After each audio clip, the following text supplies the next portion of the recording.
the biggest trade in history happened last week. I think it was Sunday morning here. Sunday morning here. It was Saturday in America. And Mr. Graham is the one who put the tweet in there. He put the tweet in the group and I was shocked. I've had time to digest the shock. I've had time to let go of my emotions in the matter. And I think that on hindsight, the Mavericks might have had a point in trading Luka Dončić. But I wrote the article and I said that the only downside to that trade was that they didn't get more in return for Luka Dončić. So basically, for those who are missing, let me bring you in. So the Dallas Mavericks have traded their superstar, 25-year-old Slovenian international Luka Dončić. Five-time All NBA, 5 straight. For those who don't know, that's basically team of the year. It's like making the team of the year 5 times in a row. Yeah. Yep. And they decided that they wanted to discontinue their marriage with him. They moved him to the Lakers for Anthony Davis and some other players. Now, basically, the fallout everybody's been talking about is, why would you move somebody that's good? Now, I've found out a few things. I'll just put them out. I'll let my people have a few and they will get to other trades. So, first thing is the Mavericks have new owners.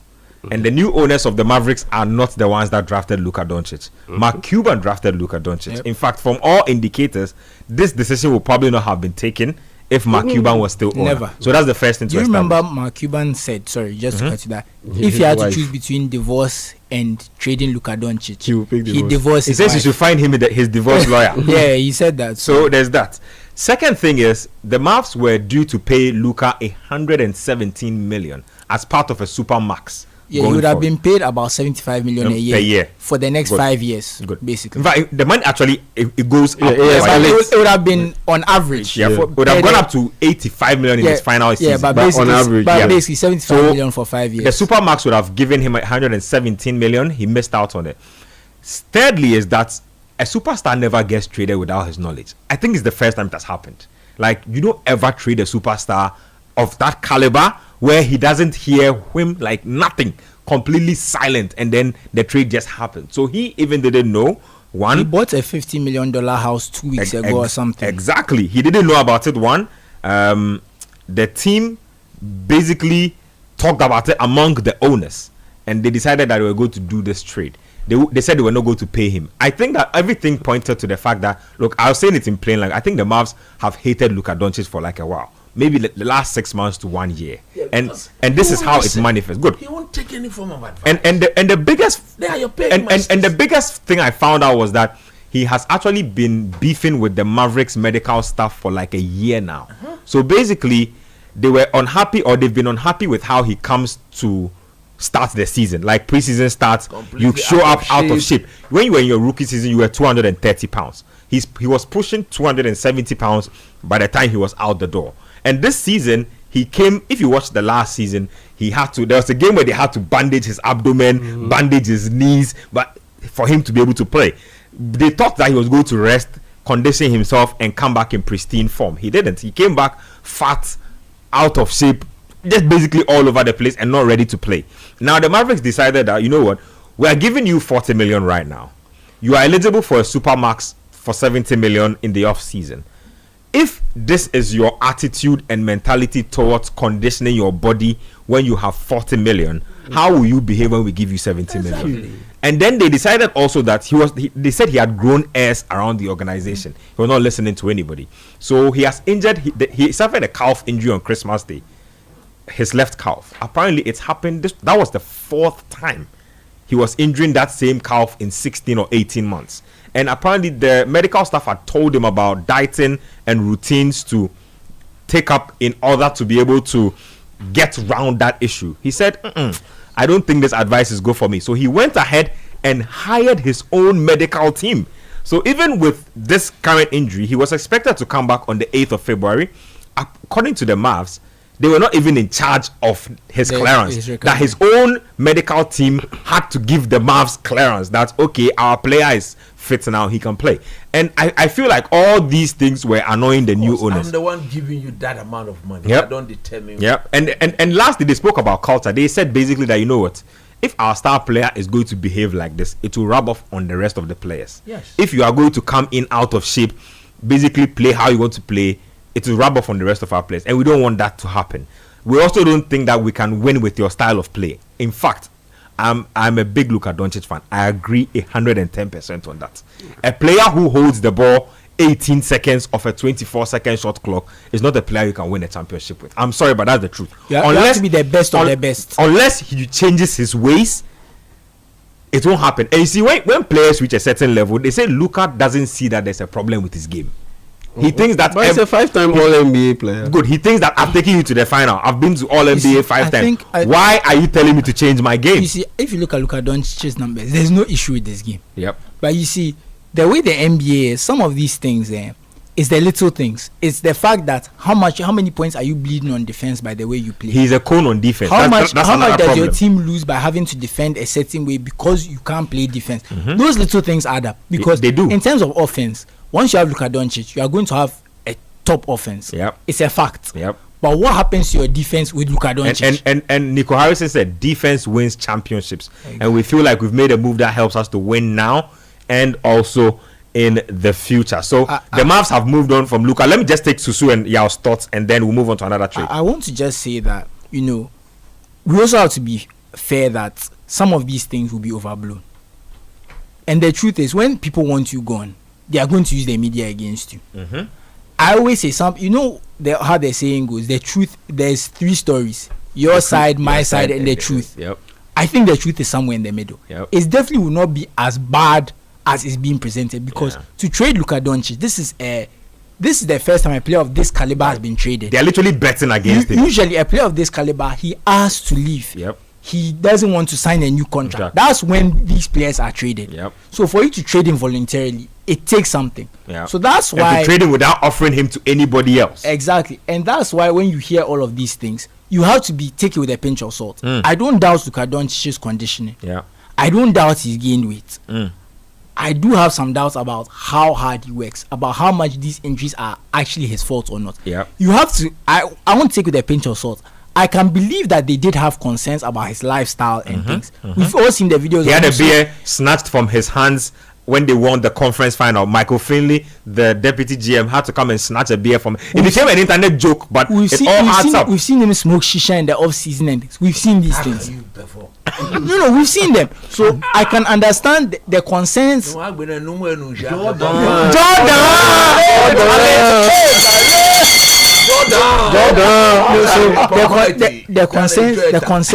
concerns are valid. But I always say there's also the fact that the new ownership, they don't have that relationship with him at all. They are not going to cut him some slack. And if they feel like he's subverting the authority, they will push these narratives to push him out and justify not paying him. Another thing is also that paying him that money takes them over the second apron. It literally leaves Dallas in the body bag. Trade market. They can't do anything else to help their franchise. Exactly. And they are looking at you like, if we give you this money, you win. You wrestle. Yeah, let me just take your thoughts. I want to just say, whenever we hear some of these stories about players, let's also be fair and say that sometimes they need to paint him in a bad light to justify their actions. I definitely agree with the point you made where you say the Mavs have their opinions on Luka. Luka has his own justifications, but there's some truth in between. And I think there's something we don't know. Remember I said this about Rashford. I'll say it about every player you see being slandered in the media. There's always a reason they need to be slandered from the owner's perspective to justify the achievement of the person. So let's also be fair to the players. Yes. I honestly believe it was a great basketball move made by the Dallas Mavericks. Yes, it's true. On the other side, human relationship wise, reputation wise, it's not the best, because if you do this to your star player, I mean, it will have consequences, because players would have a little bit of a second thought when it comes to joining your team, especially free agents, because if you can do this to Luka Dončić of all players, then definitely you can do it to other players. This is a major landscape shifter in the league. And how they went about it, I really had some issues with it. But there's precedence. When you look around, the teams that have been winning, look at the Lakers. Shaquille O'Neal had the same problem when he was playing with Kobe Bryant. He would come into camp out of shape. Then he wanted a contract. He would be acting all out. He would be insulting players. He would be insulting his teammates, disrespecting the managers. And at one practice, I think he delivered a dunk. He just looked at the great Dr. Buss and told him, "Pay me my bleeping money." and they knew that, look, this is it. You can't be the leading guy of this team and be behaving this way. Yeah. They traded him to the Miami Heat. Yep. Yes, in the short term they lost because Shaquille O'Neal went over to Miami Heat and won the championship. I think about 2 years later. Yeah. Then look at what they had to go through with Kobe Bryant as the sole star, playing with Smosh Parker and co. They were losing all over the place. But in the end, 3 seasons later, Parker don't do you anything. Yes, 3 seasons later, they made a trade, brought in Paul Gasol, and the next thing you know, 3 years in a row, they played in the NBA Finals. They won 2 out of it. So there's precedence. Look at a team like New Orleans Pelicans.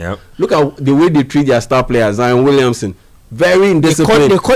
They cuddle him. Very indisciplined, eating all over the place. This guy weighs over 300 pounds, and he is the biggest star. And look at how they treat him. Look at where New Orleans Pelicans as a franchise, where they are. The culture is completely rusted. Exactly. Now. So if you need to build on that and change the culture, you need to be ruthless. And so for me, I agree with it perfectly. And this trade, it puts them in a position where they can make further moves and bring in a player who suits or fits. And if the Davis move doesn't even work, it's 2 years on the contract. They can trade him or they can move him and do other the article I wrote, I targeted Kyrie. Look, the Dallas Mavericks will definitely trade Kyrie Irving because his expiring contract is a very, very big carrot that you can dangle in front of teams that are contenders and get a very young player that you can pair with Anthony Davis and build for the something future. Very funny this summer. And that's why I'm picking Darius Garland of the Cleveland Cavaliers to make a move.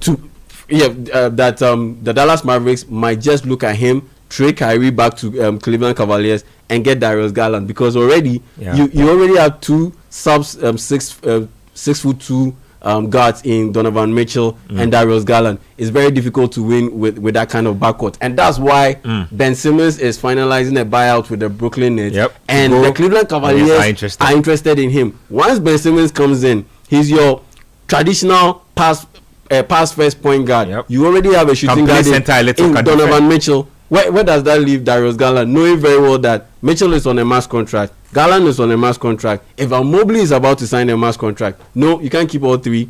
Somebody has to go. One has to go. Let's talk about 2 more trades before we go briefly. I'll split this between you guys. Susu, talk to me about Butler to the Golden State Warriors. Butler has been crying. He's been fined. He's been thrown out of the team. Pat Riley finally traced him to go play with Draymond Green and Steph Curry. Does this revive the Warriors championship window again?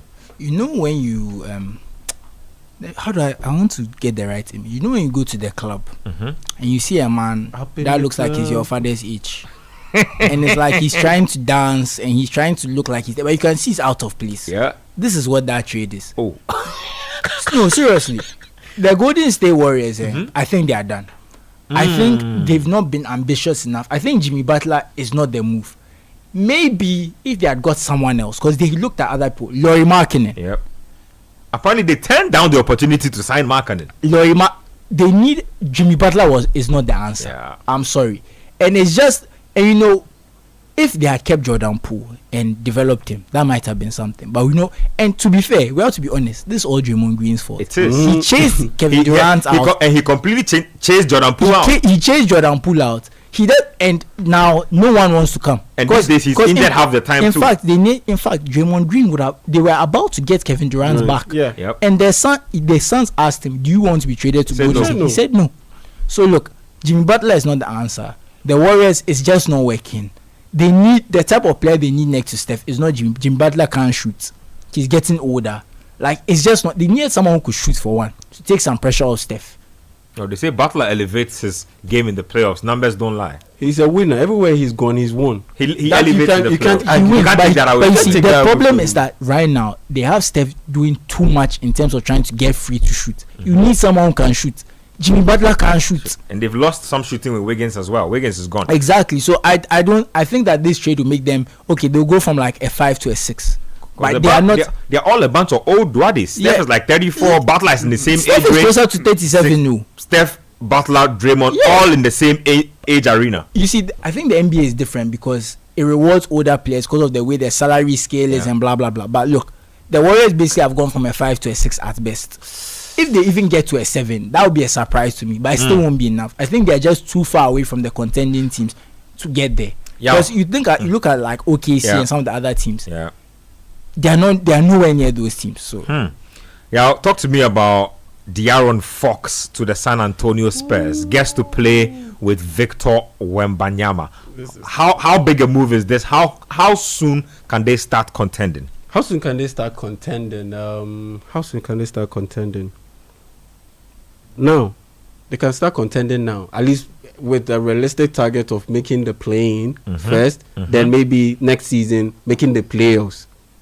That's how soon they can start contending. For now, I see them as a legit play-in contender because of that trade and the fact that they still managed to keep hold of Stephon Castle, Devin Vassell, and was it Harrison Barnes? Yes, Harrison Barnes was also maintained in that team. So you have the veteran leadership coming from those guys, and the fact that you still have the athleticism and the youth, the youthful exuberance coming from guys like Jeremy Sohan, guys like Keldon Johnson, and guys like Stephon Castle. All of these guys with the developing game of Victor Wembanyama, he's the kind of guy that you line up next to De'Aaron Fox because and he has great attitude. He takes care of his body. He's the kind of guy you line up next to De'Aaron Fox because he'll always be looking to pass to him, and you put Jeremy Sohan in a position where you do not force him to become what he isn't now. You can get him to become a do-it-all kind of small forward like a Scottie Pippen. That's what the Spurs have envisaged for him. That's why you saw him in his first season playing in extended periods as a point guard. But he's not that kind of guy. But he can get better and be that kind of guy, but not now.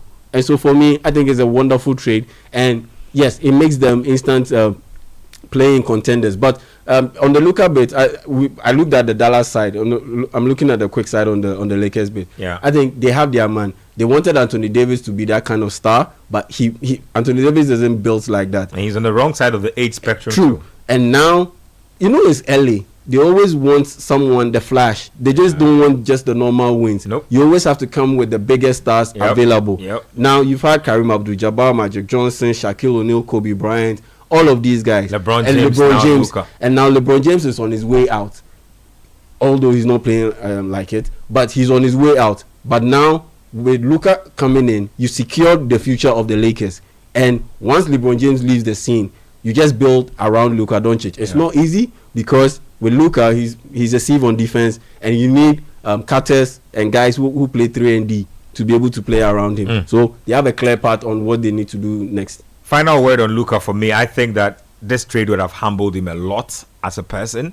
He didn't think this could happen ever in his life. Also, hate is the best motivator. Yep. He wanted to. He wanted. Okay, so just a quick update from the FA Cup match happening between Leicester City and Man United. Leicester have taken the lead, I believe, through the Cordova Reed. 1-0 advantage, Leicester against Man United. Van Nistelrooy doing the thing against his former club. Anyway, let me just finish on Luka. Like I said, I think this trade would have humbled him a lot. It will motivate him, like he himself says. He says that, look, if there's any way to get your body in shape, it is doing it beside the man who is the the example of the goat, the guy who spends $1 million on his body every year. Like 3. Look at that. He spends more than one. Excess of $1 million on his body every year. I think LeBron will keep Luka accountable, so this trade is good for them. I also think that this shifts the landscape of the league in terms of the number of players who are safe. I think a lot of players are not safe after this trade. Everybody can get traded. I feel like also this will affect how the next collective bargaining agreement is done. A lot of the player power, a lot of the hard cap issues. That was a statement. The Luka Dončić move was part of a statement delivered to the players. Like, look, the owners are saying we are taking back the power in this league, where players like Butler decide that, you know what, you can find me $1 million for 8 years, but I won't play anyway. I think that owners are taking back their underrated move. Winner of this NBA trade deadline, the Toronto Raptors. They built their big three for the future. Look, bringing in Brandon Ingram and pair him with RJ Barrett and Scottie Barnes is one hell of an he's a very solid guy. He's a very underrated set. I like him. Let me just go to a few of the trades that have happened. I like this move. Even their point guard. Who's their point guard? Emmanuel Quickly is decent. A move I like that's gone under the radar. The Milwaukee Bucks. Kyle Kuzma to Milwaukee. I like it. Kyle Kuzma to play. That click is Damian Lillard who is letting them down. If Damian Lillard plays to the level he was playing at Portland, they are at least in the Western Conference Finals. At least Eastern Conference Finals. So Kyle Kuzma to the Bucks is a very underrated trade. I like Kyle Kuzma. Can play defense, can stretch the floor. I don't think it's fair to expect that from Lillard. Because he's getting older. Yeah, he's old. His injuries, his athleticism. He's in his 30s. 32 is not old. His athleticism. Steph was doing things at 32. No, remember, he played 4 years in college before coming to the NBA. He's what, 6'2"? And he's played a lot of minutes. Because if you remember, he used to dunk and things. How often do you see him dunking, driving and things? And in fact, in the last playoffs, he was literally so injured, they had to hide him for Patrick Beverley to point guard until they could get the timeout to sub him. It was a really bad situation. Okay, a few more. Andrew Wiggins has gone to the Heat. So they are pairing him with Tyler Hero and Bam Adebayo. Okay. They have traded that one. Zach LaVine is going to join DeRozan. So Zach LaVine and so basically the Chicago people have basically broken it up. Going to Sacramento basically full tanking mode. So Zach LaVine and Jonas Valanciunas to the Kings, and that's what has happened. Terrence Mann has been traded to the Hawks. So the Hawks have traded Terrence Mann, and Charis LeVert is heading to, I believe, the Hawks. DeAndre Hunter is heading in the other direction. Then Bogdan Bogdanovic heading to the Clippers. Very interesting move. I like that as well. Chris Middleton heading to Washington as part of they've sent him on retirement. And they've paired him with Marcus Smart. And then Marcus Smart goes to the Wizards. So I think they did him dirty. Not really. He spends the whole time in Memphis injured. Honestly, he's really been injured the whole time. No, it's not about maybe Boston sending him. I think that he could have done something. I think he could have, if he had gotten fit, he could have been very useful for Memphis. I think he's been unreliable for them so far. For the money they've had to pay him. Finally, my guy who was sent to purgatory and then later he's landed in Detroit, Dennis Schroeder. I think Dennis deserves much more. He's moved around like 4 times. Charlie. No, Dennis, 4 teams in 24 hours. Yep. And he called the NBA trade slavery, which makes it even funnier. Charlie, a few hours after he said that he was on a spiral run. So Dennis Schroeder to the Pistons, I think is good. The Pistons need a point guard, and they get a good point guard. If you're a guard, you score inefficiently. You're not great on defense. You end up on these teams that are not good, that you can score 21 points, 5 assists. And you know what I think? I think Dennis is a serviceable backup guard for a championship team. I think ideally that's what he should be doing. He's a playmaking guy. If I watch him with Germany, Dennis is not fixated on scoring. No, but I'm just saying this is what he does in the NBA. I just feel like the way he plays in the NBA. If you're a backup point guard in a it's empty stats is far. If you're a backup point guard for a championship team, you need a bit more game intelligence. You need a bit more on defense. Defense, I can agree, but I think Dennis is very intelligent. But what I mean on the intelligence is the small things, and defense is a big part of it. It's making it harder for the other team, making the right place. He's not like some elite playmaker. You get what I'm saying? I get what you mean. I feel like it's one of those. It's a Kyle Lowry type that you want as your backup point guard. If your point guard is not some top scorer, Kyle Lowry can sometimes drop 0 points in 30 minutes. That guy. Anyway, Luka gone to the Lakers, big move. Butler to the Warriors. Fox to the Spurs.